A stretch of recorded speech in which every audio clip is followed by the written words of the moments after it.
Firstly, hello to all you GT40 fans.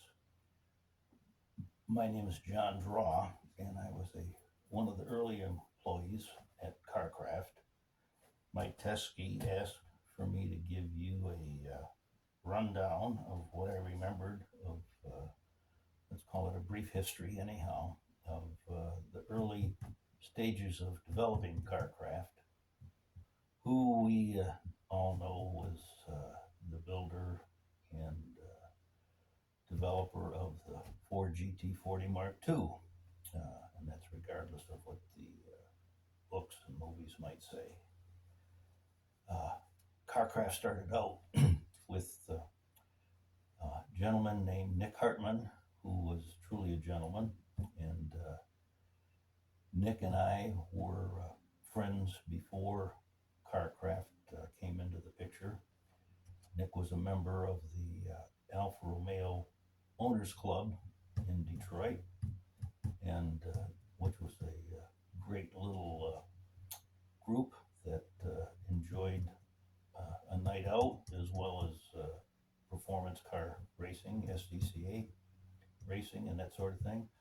At the time, I was racing my Austin Healey four-cylinder, and got to know Nick and some of the other Alpha guys very well. But that's neither here nor there. Nick and I became friends, and Nick was in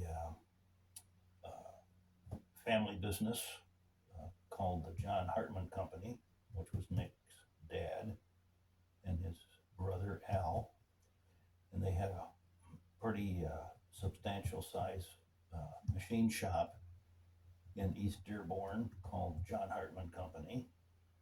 And John Hartman was doing very large body dies for General Motors. I assume it was Fisher Body because of the size and shapes of some of the pieces they turned out. And Nick invited me to use some of the equipment while I was working on my car, which I enjoyed very much and welcomed, and was building some knockoff disc wheels for sports cars like my Austin Healey, and I developed and built several sets of those for some of the other local SCCA guys, and just Nick and I hit it off good. Later on, Nick did decide to get into sports car driving and racing himself, and he bought a very nice 2-liter Cooper Monaco, or Monaco, however you want to call it. And we went and raced SCCA racing several times, and also in Canada, across the border from Detroit. And he was also kind enough to let me drive it in an event up there, which I enjoyed, and brought the car back in one piece, and me in one piece. And we got along well. And more into the history, Chuck Melton, who was a Ford employee, worked for Ford Advanced Vehicles in Dearborn, he started racing Austin Healey Sprite and doing very well in it. And with Charlie's Ford contacts and Nick having this large machine shop accessible, they somehow got together and filled a need that Ford must have been looking for, which was a shop that could do some work that Ford couldn't get done in-house because of various and sundry reasons of being a big company.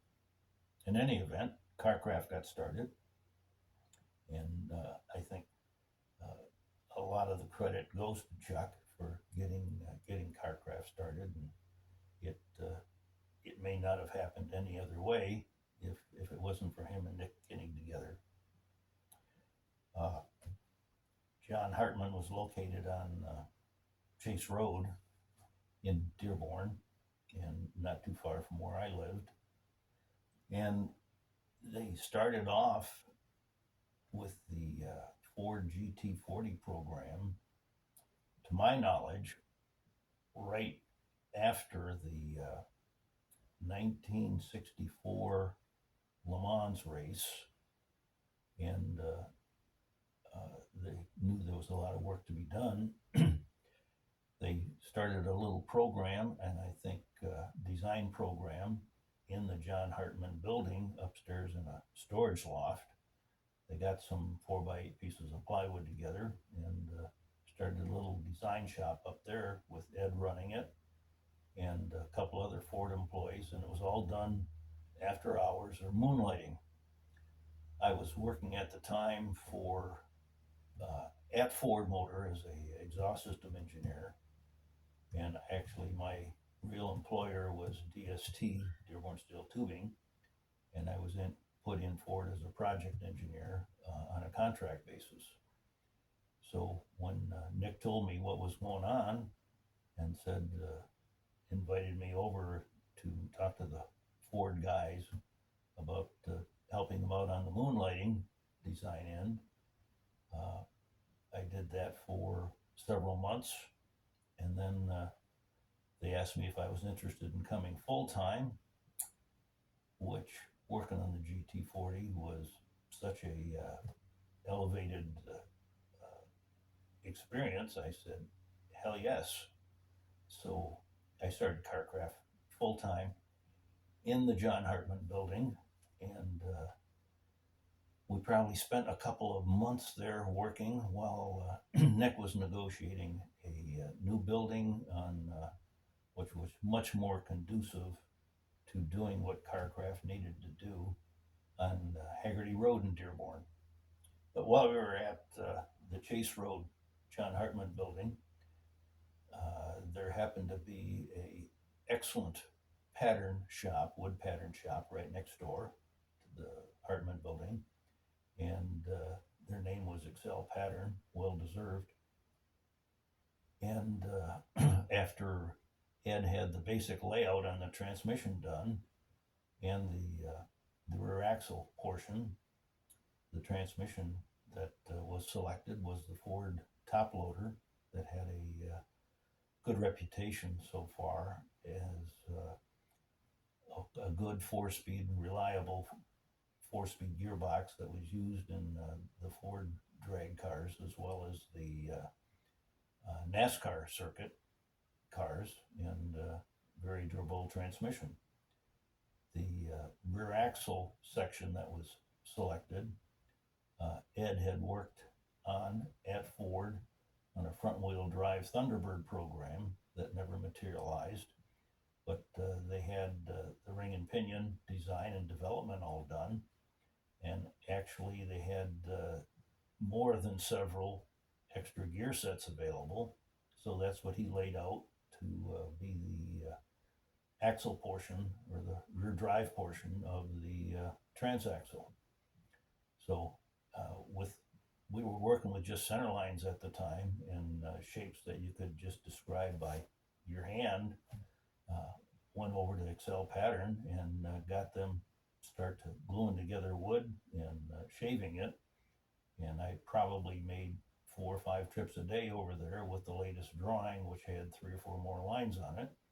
But eventually we got the whole thing completed, and then they started the finished casting patterns, and I was left to do the all the innards of the transmission, the new shafts, through shafts, and the gear change set at the rear, and also we had to change the top loader design to a side loader design.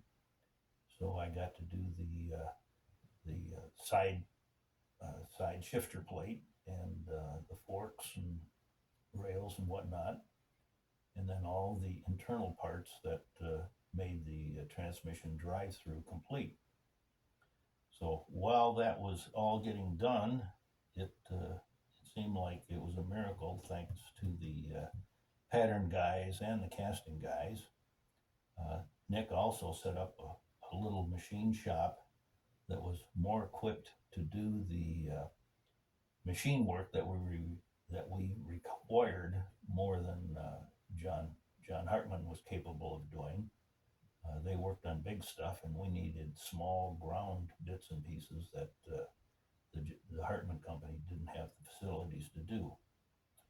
So while all that was being assembled, we moved to Chase Road, and they gave me a call it a little white room to do the transmission build and assembly. And so I worked in there as well as doing some design work on the bundle of snakes exhaust system, which was really patterned after the 289 with larger pipe sizes and lengths that were prescribed by Ford for the best performance at the torque and RPMs that they were looking to utilize the best performance for the car. So I did that and became involved with a company called K Engineering, which was I was used to exhaust systems from my work at Ford, but these guys, the way they bent pipes was just unreal. But the tolerances required were such that it just couldn't be done unless until it was all welded together. And one of the guys that one of the new guys hires at KarKraft named Ronnie Fournier, he did a masterful job of tweaking all the bends and intersections, and just did a masterful job of building a couple of exhaust system sets for the GT40 Mark IIs. And uh, the drive shafts, uh, by the way, if any of you have an original GT40 Mark II and have a drive shaft U-joint uh, problem, you can go to your Oldsmobile dealer and get a replacement because we use the inner U joints or CV joints directly off of the new Olds Toronado that weren't released yet. And Dana Corporation did a nice job of bootlegging some of those that we could use on the GT40, which turned out to be very successful.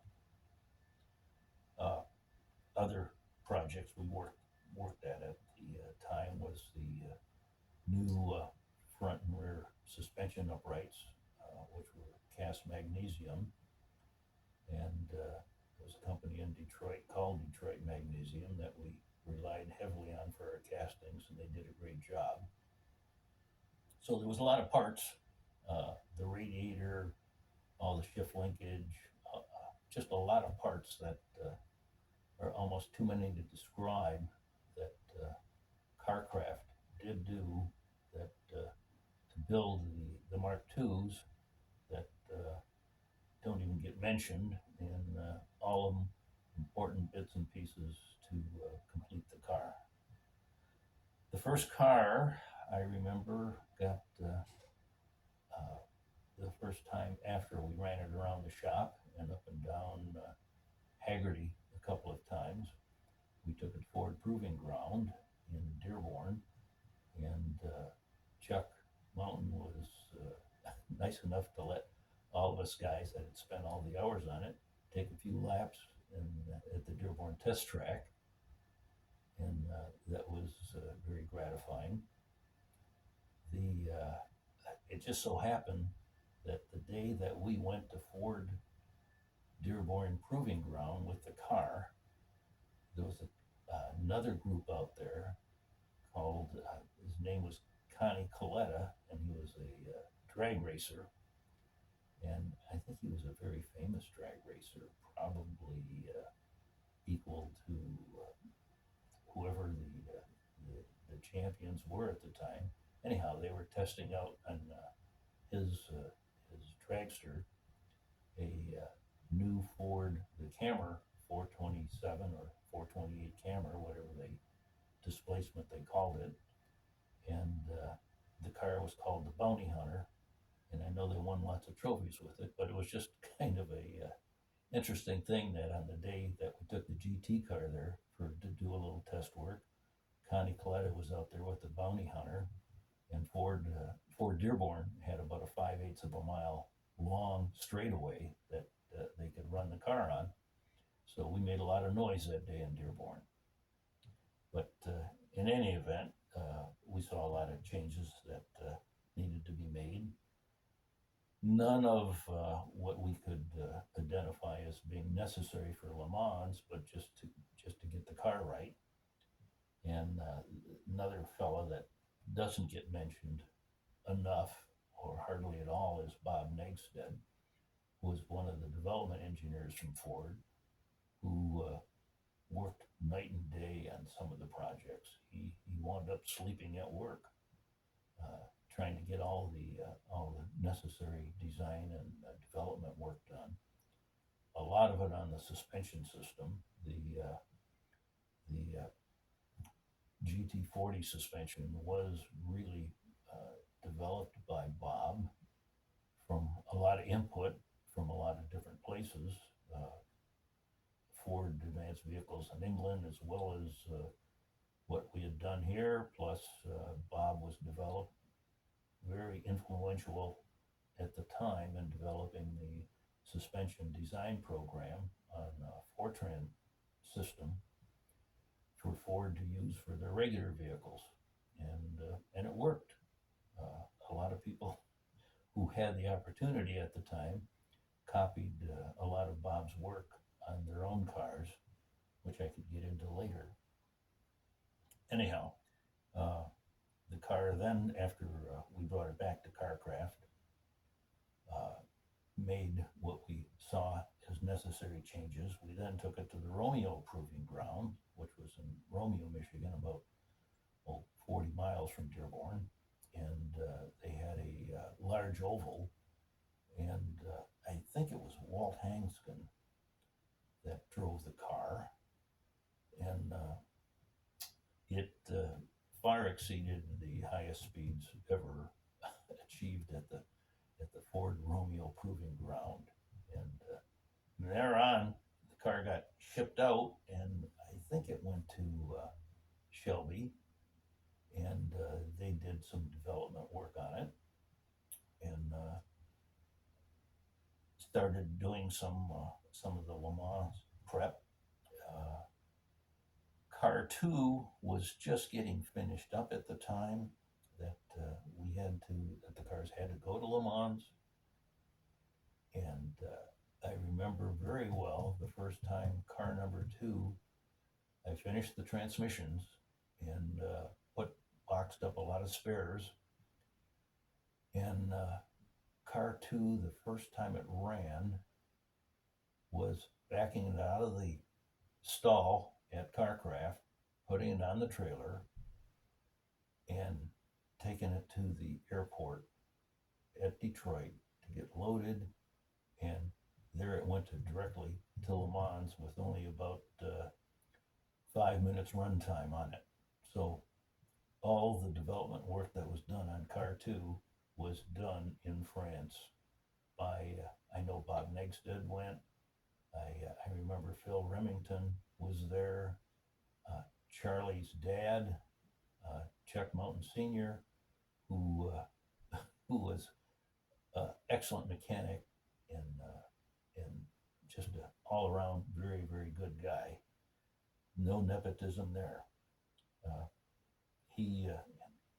And I don't think,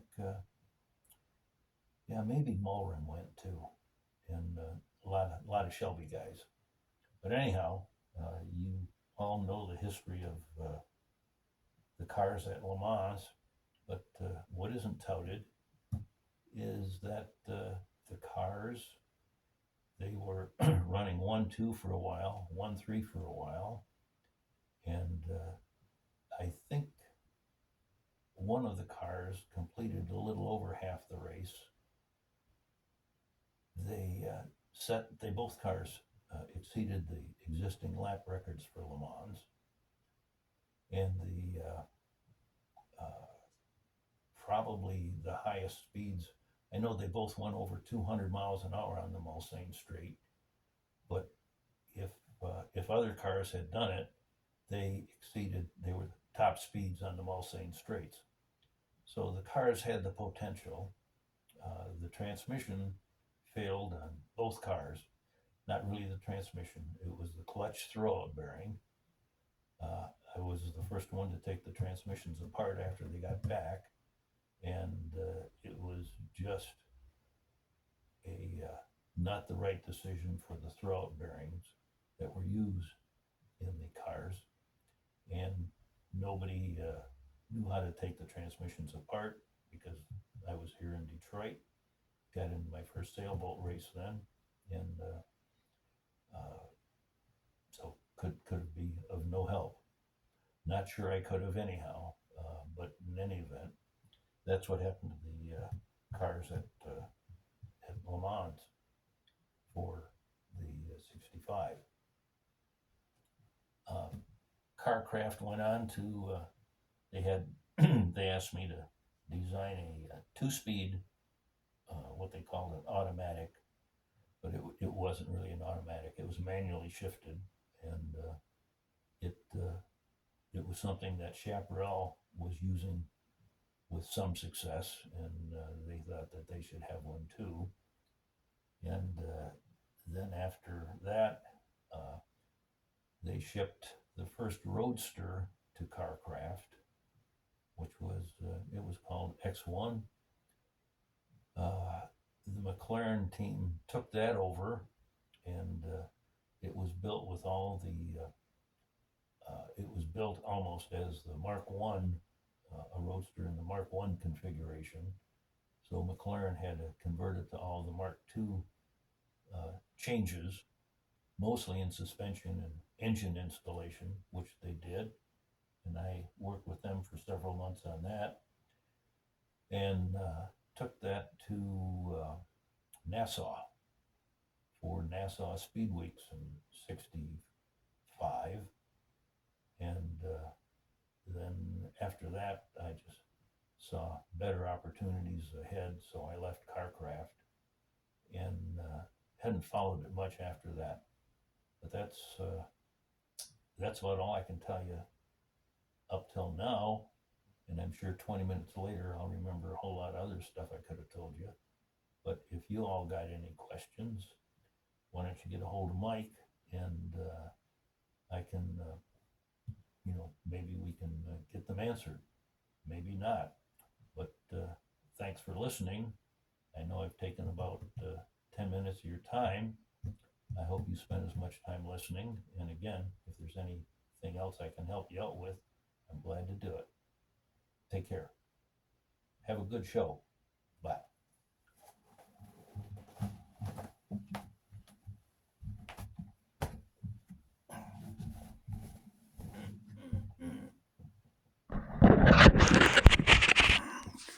"23 minutes.